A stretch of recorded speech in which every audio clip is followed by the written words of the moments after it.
Tonight, the president's signature is all that is needed for a full release of documents tied to late sex offender Jeffrey Epstein. Both houses of Congress swiftly authorized their release this week, and Georgia lawmaker Marjorie Taylor Greene was right in the center of those efforts. Political reporter Doug Reardon is live in Greene's home district of Floyd County. Doug, this may have cost her a relationship with Trump.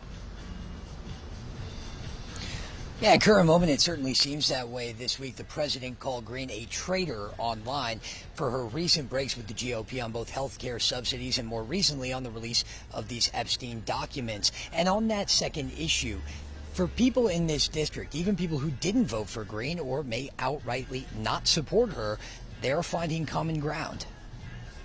People driving through Floyd County near Rome this week saw this billboard urging members of Congress to release all of the Jeffrey Epstein files. Similar billboards paid for by anti-human trafficking group A World Without Exploitation also went up in Arizona, Kentucky, Pennsylvania, South Carolina, and here in the home district of Georgia Representative Marjorie Taylor Greene.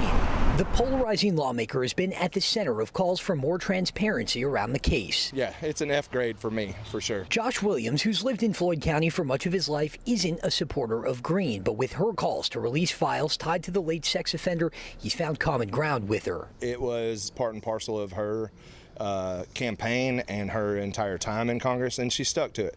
I'll give her that. Less supportive of the move has been President Donald Trump, who called Greene, his longtime ally, a traitor over her support for the Epstein bill. Trump then reversed course shortly after, posting online, quote, "The House Oversight Committee, which Greene sits on, can have whatever they're legally entitled to. I don't care." The yeas are 427. The nays are 1. After both the House and the Senate passed the bill to release the files on Tuesday, Greene stood with Epstein survivors outside the Capitol, pushing back against Trump's attacks. I want to see every single name released so that these women don't have to live in fear and intimidation, which is something I've had a small taste of in just the past few days.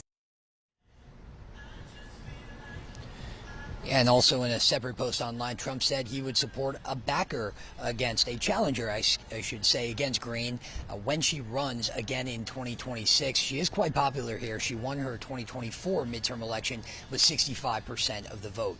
We're in Rome. Doug Reardon, Atlanta News First.